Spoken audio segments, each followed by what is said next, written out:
Okay, we're speaking with Dr. James Stocks, pulmonologist with the University of Texas Health Center at Tyler. And the first question is regarding what do you think about augmentation therapy after someone has had a lung transplant? There is no data that says that it is worthwhile or worth less. Some transplant centers routinely place their alphas on augmentation therapy after transplant. I think most do not. In the absence of proof that it works, there's an opinion that it's too expensive to be given when you're not really sure. And there's also the opinion that it took most of these patients 40 years to get seriously damaged lungs from the Alpha-1 deficiency, and they don't think that most of those patients are going to get 40 years out of a fresh set of lungs anyway.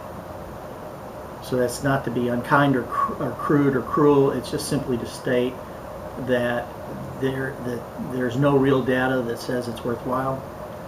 So I don't really know whether to give it or not. Okay. The next question is, we know cases where Alpha-1 doctors have put alphas on low doses of antibiotics, say 3 times a week, year-round, to prevent exacerbations, I assume. Can you explain the reasoning behind this, and what do you think of that? Well, in years far back, antibiotics were often used to try to prevent infections, and I think under most circumstances the only thing it did was to result in drug-resistant bugs.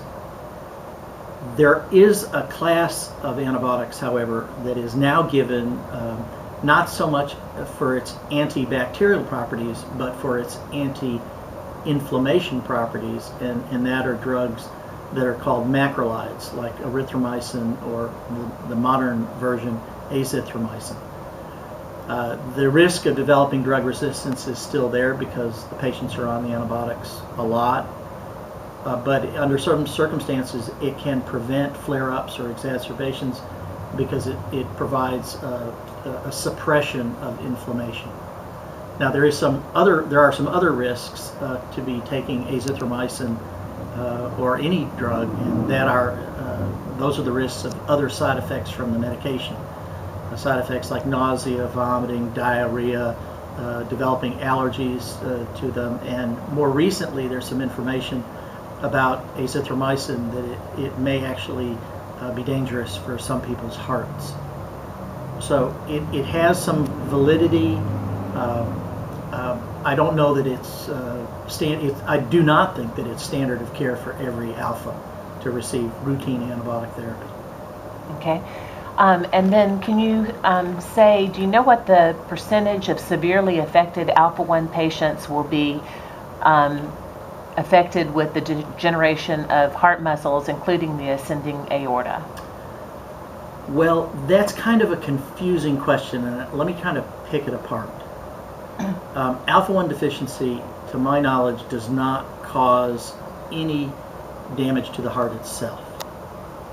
It does not directly cause heart disease, nor does Alpha-1 deficiency cause any direct damage to the ascending aorta, the result of which is what we call an aneurysm, and that has consequences, serious consequences, when you have aneurysms that might rupture and bleed.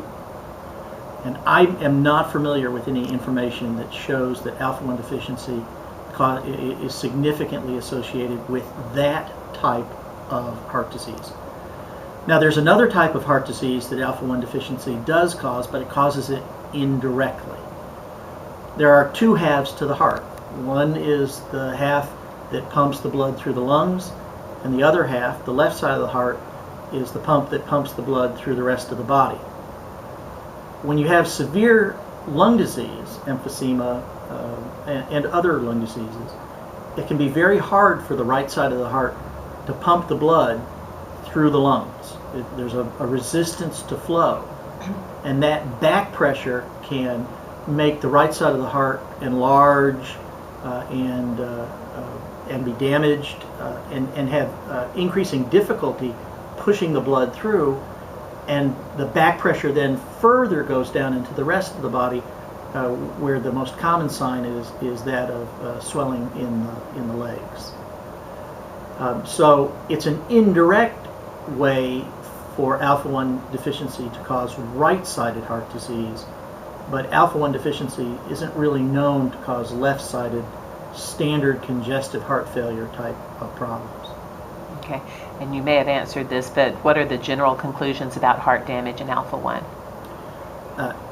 It's indirect. The heart can be damaged indirectly as a consequence of severe lung disease. Okay, thank you very much. You're welcome.